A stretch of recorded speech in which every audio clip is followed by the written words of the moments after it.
Hello students. तो आज 29 जुलाई को we will learn our history first chapter, the rise of nationalism in Europe. सबसे पहले हम ये समझ लेते हैं कि इस चैप्टर का मीनिंग क्या है। इसका जो हेडिंग है, ठीक है, तो इसका मीनिंग है नेशनलिज्म मतलब होता है राष्ट्रवाद। तो यूरोप में राष्ट्रवाद का उदय। यूरोप एक कॉन्टिनेंट है, सभी को मालूम है, ठीक है। तो यूरोप में तकरीबन मतलब 50 से ज़्यादा देश हैं, वैसे 60-65 देश हैं वहाँ पे। तो वहाँ पर राष्ट्रवाद का उदय कैसे हुआ? आज नेशनलिज्म में हर जगह देखने को मिलता है राष्ट्रवाद। तो राष्ट्रवाद का उदय जो है यूरोप में हुआ था। तो वहाँ पर किस प्रकार से मतलब शुरुआत में हमारे लिए प्रश्न उठता है कि मतलब सबसे पहला देश कौन सा था यहाँ पे नेशनलिज्म जो है वो आया था। यहाँ पर एक पिक्चर दे रखा है आपको, ठीक है, एक पोर्ट्रेट है। तो you can see the statue, आप स्टेचू देख सकते हैं। और एक अच्छी खासी मार्च पास्ट की लाइन बनी हुई है, इसी पे आधारित मतलब क्वेश्चन भी बनाएंगे आपको। यहाँ ऊपर आसमान में आपको मतलब कुछ एंजल्स नजर आएंगे जिसके पंख है, ठीक है। भगवान नजर आ रहे हैं, यहाँ कुछ वर्ड लिखा हुआ फ्रेटर्निटी करके दिख रहा है आपको। और ईसा मसीह जो है वो क्रॉस लेके खड़े हुए हैं, ठीक है। तो ये सारी चीजें हैं। चलिए अब इस पिक्चर को ही हम डिस्क्राइब में इसमें पढ़ेंगे कि क्या है। फिगर 1 दे रखा है आपको, इसके नीचे डिस्क्रिप्शन है, the dream of world wide democratic and social republic, the pact between nations, a print prepared by Frederic Sorrieu 1848। ये जो प्रिंट था, यानी कि ये पिक्चर जो थी, ये किसने बनाई थी? फ्रेडरिक सोरायू ने।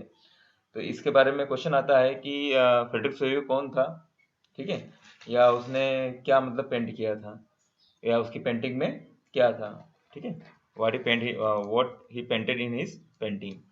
तो इसमें इसकी पेंटिंग में इन्होंने मतलब डेमोक्रेटिक और सोशल रिपब्लिक को डिस्क्राइब किया है। 1848 में फ्रेडरिक सोरियो करके एक पर्सन था जो कि फ्रेंच आर्टिस्ट था, मतलब फ्रांसीसी कलाकार था। prepared a series of 4 print visualization his dream of world made up of democratic and social Republic. उन्होंने अपने 4 प्रिंट जो है तैयार किए थे। किसके लिए? एक सपना था उनका कि जो वर्ल्ड है वो कैसा होगा, मतलब विजुअल वर्ल्ड बताया था उन्होंने। विजुअल यानी कि काल्पनिक, काल्पनिक संसार को उन्होंने दर्शाया था 4 पेंटिंग्स के द्वारा। तो उसमें से एक पेंटिंग यहाँ पे आपको दे रखी है, ठीक है, एज ही कॉल्ड देम, जैसा कि वो उन्हें कहता था। द फर्स्ट प्रिंट जो आपको यहाँ पिक्चर 1 में दे रखी, फिगर 1 दे रखा आपको ऊपर, ये फर्स्ट प्रिंट है इसका ऑफ द सीरीज का पहला मतलब फिगर है। Show the peoples of Europe and America. इसमें आपको यूरोप और अमेरिका दोनों कॉन्टिनेंट के मतलब लोग देखने को मिलेंगे, यानी कि देश देखने को मिलेंगे। आप देख सकते हो अलग अलग झंडे दिख रहे हैं यहाँ पे, ठीक है, फ्लैग्स दिख रहे हैं, ठीक है। तो ये फ्लैग्स कहाँ के? यूरोप के हैं और अमेरिका के। Man and woman of all ages and social classes, महिला हो या पुरुष हो, ठीक है, सभी उम्र के और सभी सामाजिक वर्ग के, marching in a long train, वो एक लंबी ट्रेन में यानी कि लंबी कतार में मार्च कर रहे हैं। And offering homage to the Statue of Liberty as they pass by it. Offering homage, homage यानी कि सम्मान प्रकट कर रहे हैं किसके प्रति? स्टेचू ऑफ लिबर्टी, ये दिख रहा है आपको स्टेचू ऑफ लिबर्टी, इसको मतलब अपना होमेज जो है वो दे रहे हैं, ठीक है, जैसे जैसे वो उसके पास से होकर गुजरते हैं। आपने देखा होगा कि जब मार्च पास्ट की जाती है तो या तो मतलब कोई मेन पर्सन होता है, चाहे राष्ट्रपति हो या प्रधानमंत्री हो या मुख्यमंत्री हो, तो मार्च पास्ट करते हुए सैनिक जो है होमेज देते हुए जाते हैं, सलाम करते हुए जाते हैं। तो वैसे ही यहाँ पर मतलब सलाम करते हुए झंडे को झुकाते हुए निकल रहे हैं। As you would recall, artists of the time of the French Revolution personified liberty as a female figure। जैसे कि आपने 9th क्लास में पढ़ा है कि फ्रेंच आर्टिस्ट जो थे वो लिबर्टी को, आज़ादी को वो पर्सोनिफाइड करते थे, यानी उनका मानवीकरण कर देते थे। पढ़ा है ना आपने? कांटों का ताज, ठीक है, एक महिला के रूप में बताते थे। 9th क्लास में हिस्ट्री की बुक में पढ़ा है आपने कि महिला के रूप में लिबर्टी को उन्होंने शो किया है, टूटी हुई चेन, ठीक है, पढ़ रखा ना आपने, चैप्टर था आपके पूरा पूरा। तो फीमेल फिगर के रूप में यहाँ पे दिखाया गया है, यहाँ पे भी मतलब लिबर्टी को। Here you can recognise the torch of enlightenment. यहाँ पर आप मतलब इनके पिक्चर में टॉर्च ऑफ एनलाइटमेंट को आप मतलब देख सकते हो, ठीक है। एनलाइटमेंट यानी कि जो आपको आगे बढ़ाने का काम करती है, प्रकाश देने का काम करती है। She bears in one hand, जो उन्होंने पकड़ी हुई है स्टेचू ऑफ लिबर्टी ने अपने एक हाथ पे, and the charter of the rights of man in other, और दूसरे हाथ में उन्होंने चार्टर्स ऑफ राइट यानी कि अधिकारों का घोषणा पत्र, ये देखो इस हाथ में इन्होंने अधिकारों का घोषणा पत्र ले रखा है और यहाँ पे मतलब इन्होंने टॉर्च ले रखी है, ठीक है। On the earth, in the foreground of the image, lies the shattered remain of the symbols of the absolutist institutions. Foreground यानी कि पीछे वाले हिस्से में ये वाला हिस्सा जो है, सॉरी आगे वाला हिस्सा, फोरग्राउंड मतलब आगे वाला हिस्सा, यहाँ पर आप देख सकते हैं कि मुकुट पड़े हुए हैं, ठीक है, क्राउन पड़े हुए हैं, गिरे हुए बिखरे हुए हैं, दिख रहे हैं यहाँ पे, ठीक है। तो ये उस निरंकुश शासन के बारे में बताते हैं जो मतलब पहले हुआ करते थे लिबर्टी से पहले। इन सोरोयूस यूरोपियन विजन का मीन्स क्या है? यूरोपियन विजन का मतलब होता है a vision of society that is so ideal that it is unlikely to actual exist. Utopia vision या यूटोपिया उसे कहते हैं ऐसी कल्पना जो कल्पना इतनी आदर्श है कि उसका मतलब वास्तविक होना मुश्किल है, ठीक है। ऐसी कल्पना करना जो इतनी आदर्श है कि मतलब उसका वास्तविक होना पॉसिबल ही नहीं है, इम्पॉसिबल है, उसको हम क्या बोलते हैं? यूटोपिया। तो यहाँ पर सोरोयू की जो काल्पनिक जो विजन था उनका, the people of the world are grouped as distinct nation identified through their flag and national costume. यहाँ पर सोरोयू ने अलग अलग देशों के लोगों को डिस्टिंक्ट नेशन के रूप में बताया, मतलब अलग अलग नेशन के रूप में बताया, राष्ट्र के रूप में बताया है। उनको आप आइडेंटिफाई कर सकते हो उनके फ्लैग्स के द्वारा, उनके ध्वज के द्वारा और नेशनल कॉस्ट्यूम के द्वारा। लीडिंग द प्रोसेसन, अब प्रोसेसन मीन्स क्या होता है? प्रोसेसन तो मालूम है आप लोगों को, निकासी, ठीक है। नॉर्मल लैंग्वेज में अगर बोलें तो निकासी या मतलब एक तरह का मतलब मार्च पास्ट जो होता है, तो उसमें अगर आप देखेंगे तो उसको लीड करने वाला जो वे पास द स्टेच्यू ऑफ लिबर्टी, जो पास्ट कर चुका है लिबर्टी को, उसमें कौन कौन है? उसमें है are United State and Switzerland. ये देखिए आप हियर, ये जो दो मतलब ऑलरेडी मतलब पास कर रहे हैं यहाँ पे, तो एक स्विट्जरलैंड है और एक क्या है? दूसरा अमेरिका है, ठीक है। तो यहाँ पर ये दोनों मतलब इसको पास आउट कर चुके हैं, निकल चुके हैं। नेक्स्ट है विच by this time were already nation state, जो उस समय तक यानी कि 1848 तक ये दोनों ऑलरेडी क्या हो चुके थे? आजाद हो चुके थे या नेशनल स्टेट बन चुके थे, राष्ट्र बन चुके थे, ठीक है। फ्रांस आइडेंटिफाई फेवली बाय अ रिवोल्यूशनरी ट्राइकलर, फ्रांस को आप मतलब इसके ट्राइकलर के फ्लैग से पहचान सकते हो। तिरंगा था इसका भी, तिरंगा का मतलब ये नहीं है कि भारतीय झंडा, मतलब पूरे वर्ल्ड में तकरीबन 50 देश है जिनका मतलब जो ध्वज है वो ट्राई कलर है, ठीक है, तिरंगा है। तो उसमें से एक फ्रांस भी एक पुराना मतलब देश है। Has just reach at the statue, वो अभी हाल ही में मतलब स्टेच्यू के पास पहुंचा, यानी कि अभी हाल ही में उसने मतलब लिबर्टी को क्या किया है? अपनाया है। She is followed by the people of Germany, अब फ्रांस के बाद में जो पीछे आने वाले हैं वो कौन है? जर्मनी के लोग हैं, यानी कि जर्मनी देश आजाद हो रहा है। Bearing the black red and gold flag, और उसने कौन सा झंडा पहना मतलब बियर कर रखा है? ब्लैक येलो ये वाला हिस्सा, ठीक है, और गोल्ड फ्लैग दिख रहा है आपको। आगे है interestingly at the time when Soyuz created this image the German people did not yet exist as a united nation। अब इसमें आश्चर्य की बात ये है, मतलब इंटरेस्टेड बात ये है कि जो जर्मन पीपल उन्होंने वहाँ पे दिखाए गए हैं वो उस समय तक मतलब यूनाइटेड नेशन के रूप में इकट्ठा ही नहीं हुए थे, मतलब उस समय तक जर्मनी जो है वो एक नेशन के रूप में बना ही नहीं था। तो फिर भी मतलब उन्होंने आइडिया लगा लिया और मतलब अपने पेंटिंग में जो है उसको जगह दी जर्मनी को, जबकि जर्मनी उस समय तक तो क्या था? बिखरा हुआ था अलग अलग देशों में, ठीक है। The flag they carry is an expression of liberal hope in 1848 to unify the numerous German speaking principalities into a nation state under democratic constitution. इसमें जो उन्होंने फ्लैग को दर्शाया गया है वो उनके लिए है जो लोग मतलब जर्मनी को बोलते हैं, जर्मन लैंग्वेज को बोलते हैं, ठीक है। और डेमोक्रेटिक कॉन्स्टिट्यूशन के रूप में या नेशनल स्टेट के रूप में उन्होंने उसको बताया है। पर उस समय तक मतलब मैं बता दूं 1848 तक जर्मनी जो है वो यूनिफाइड नहीं हुआ था, उसका एकीकरण नहीं हुआ था। Following the German peoples are the peoples of Austria. German people के बाद में जो देश आते हैं वो उसमें एक ऑस्ट्रिया आ रहा है, फिर Kingdom of Two Sicilies. Kingdom of Two Sicilies जो है वो इटली का मतलब हिस्सा है, जो अब बाद में मतलब इटली में क्या हो गया? उसका विलय हो गया, ठीक है।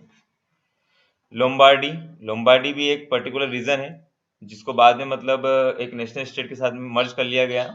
पोलैंड, हाँ ये एक देश बना रहा बाद में भी। इंग्लैंड आप जानते ही हो, आयरलैंड इंग्लैंड के पास में है, हंगरी और रशिया, ये सारे देश हैं जो उनको मतलब क्या कर रहे हैं, फॉलो अप कर रहे हैं। तो हमने अभी तक पढ़ा कि 1848 तक स्विट्जरलैंड और USA already become national state, वो दो ऑलरेडी मतलब नेशनल स्टेट बन चुके थे और मतलब लिबर्टी के जो स्टेच्यू से पास बाय कर चुके थे।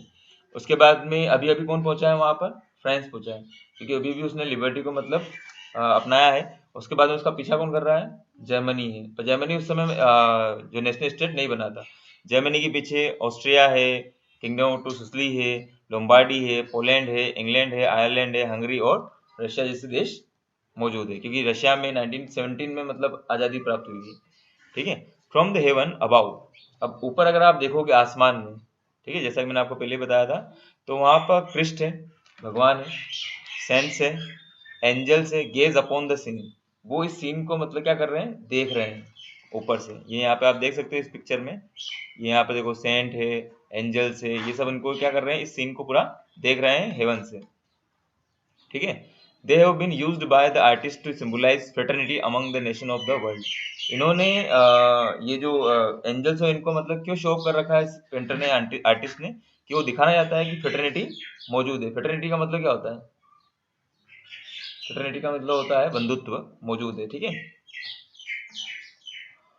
This chapter will deal with many of the issues visualized by Soroyu in Figure 1. During the 19th century, nationalism emerged as a force which brought about sweeping changes in the political and mental force of Europe. ये जो chapter है ये deal करेगा सोरियू के उस visualisation के base पर जहाँ पर मतलब उन्होंने कई प्रकार के चेंजेस के बारे में बात की है कि पॉलिटिकल चेंजेस क्या आए समाज में, ठीक है, सामाजिक चेंजेस क्या आए वहाँ पर, ठीक है।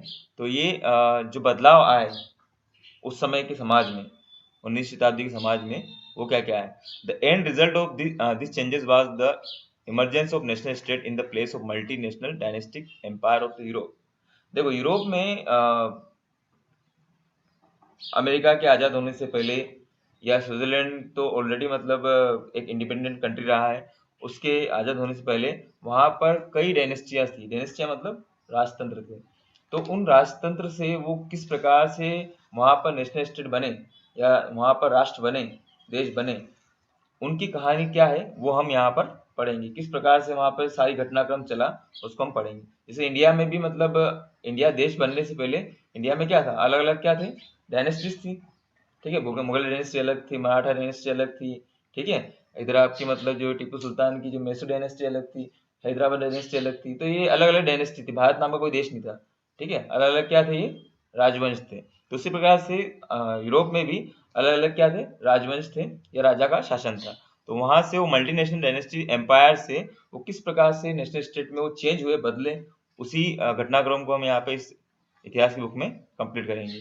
The concept and the practice of modern state in which a centralized power exercise sovereign control over a clearly defined territory।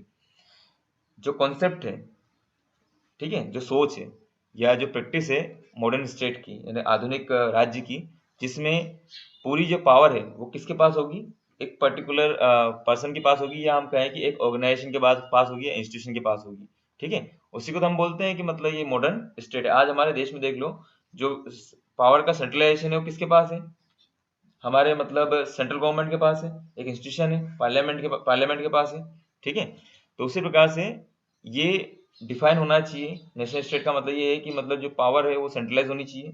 दूसरा, कितने जगह पर मतलब हमारा जो क्षेत्राधिकार है या हमारा क्षेत्र जो है, हमारा टेरिटरी जो है वो कितनी है, कहाँ तक हमारा मतलब पावर जो है वो होगा, ये भी मतलब डिफाइन होना जरूरी है एक नेशनल स्टेट के लिए। Had been developing over long period of time in Europe. तो इसको समय लगा यूरोप में नेशनल स्टेट को बनने में, ठीक है। But a national state was one in which the majority of its citizen. देखो यहाँ नेशनल स्टेट की डेफिनेशन दे दी है कि नेशनल स्टेट वह था जिसमें मेजोरिटी ऑफ सिटीजन मतलब लोगों का बहुसंख्यक लोगों का, and not only in rulers, can develop a sense of common identity and shared history और decent.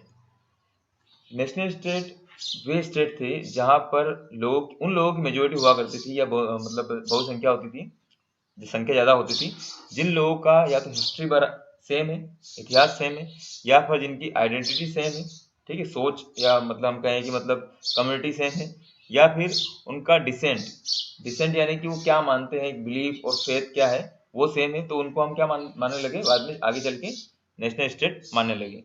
This communism did not exist from time immemorial, it was force through struggle. अब ये जो कॉमननेस जो है, आपके अंदर भी कॉमननेस है कि आप you are belong to one nation, ठीक है, आप एक वन नेशन से बिलोंग करते हो, तो ये कॉमननेस ऐसा नहीं कि अचानक आ गया, ये सब आया संघर्ष से, कि आप किसी के खिलाफ लड़े।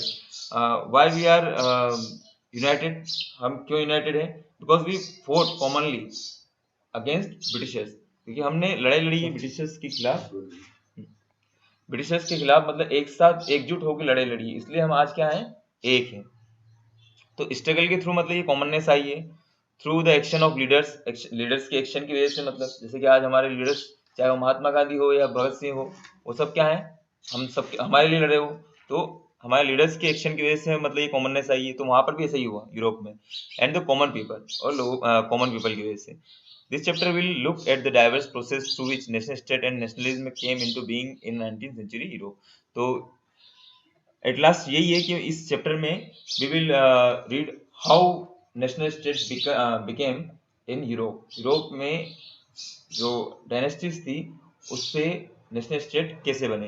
अब हियर यू आर, यहाँ पर आपको कुछ शब्द दिए गए हैं, इनसे क्वेश्चन पूछे जाते हैं कई बार कि यूटोपियन क्या था। यूटोपियन एक मतलब विजन था एक सोसाइटी का जो इतना आदर्श था जिसका पूरा होना पॉसिबल ही नहीं था। एब्सोल्यूटिज्म, इसका मतलब होता है लिटरली, शाब्दिक रूप मतलब होता है a government or system of rule that has no restraint on the power exercise, जिसमें शक्ति के ऊपर किसी भी प्रकार की बाधा नहीं होती। जैसे राजा होता है, निरंकुश राजा, ठीक है, वो जो सोच लेता है वही क्या हो जाता है, कानून हो जाता है। आज हमारे देश में निरंकुशवाद नहीं है, हमारे यहाँ पे क्या है, लोकतंत्र है, क्योंकि हमारा जो शासन है वो किसका शासन है, कानून का शासन है, रूल ऑफ लॉ है, कॉन्स्टिट्यूशन के आधार पर हमारा देश चलता है, ठीक है। In history, the term referred to the form of monarchical government that was centralized, militarized and repressive. ये टर्म जो है absolutism, ये किन के लिए यूज होता है, या तो मतलब राजतंत्रों के लिए जो बहुत ही सेंट्रलाइज्ड थे, मतलब कि पूरा जो शासन था वो किसके कंट्रोल में था, राजा महाराजाओं के, या फिर मिलिट्रीज का मतलब सेना के कंट्रोल में, या फिर रिप्रेसिव दमनकारी जो शासन हुए हैं उनके लिए ये वर्ड यूज किया जाता है कॉमनली। नेक्स्ट जो वर्ड आपको दिया गया है वो दिया गया है प्लेबिसाइड। प्लेबिसाइड का मतलब a direct vote by which all the people of region are asked to accept or reject a proposal. आपने जनमत संग्रह का नाम सुना होगा। जनमत संग्रह में क्या होता है कि कोई भी पर्सन खड़ा हो जाता है, जब जनसंख्या कम होती है तो एक क्वेश्चन पूछा जाता है कि आप इसको राजा मानते हो नहीं मानते हो, तो अगर आपका वोट पक्ष में होगा तो राजा मान लिया जाएगा, और विपक्ष में होगा तो नहीं माना जाता है। डायरेक्ट वोट जब दिया जाता है तो उसको हम बोलते हैं प्लेबिसाइड, ठीक है, रेफरेंडम भी बोलते हैं इसको। ये सोर्स ए आप खुद पढ़ लीजिएगा, कभी कभी इससे क्वेश्चन पूछते हैं। और आपको बता दूं मैं, आपको मतलब हिस्ट्री में जितने भी ब्रैकेट दिए हुए रहते हैं उनसे भी क्वेश्चन आते हैं कभी कभी, ठीक है। तो आज के लिए इतना ही, कल हम the French revolution and the idea of the nation इसको कंटिन्यू करेंगे। थैंक्स।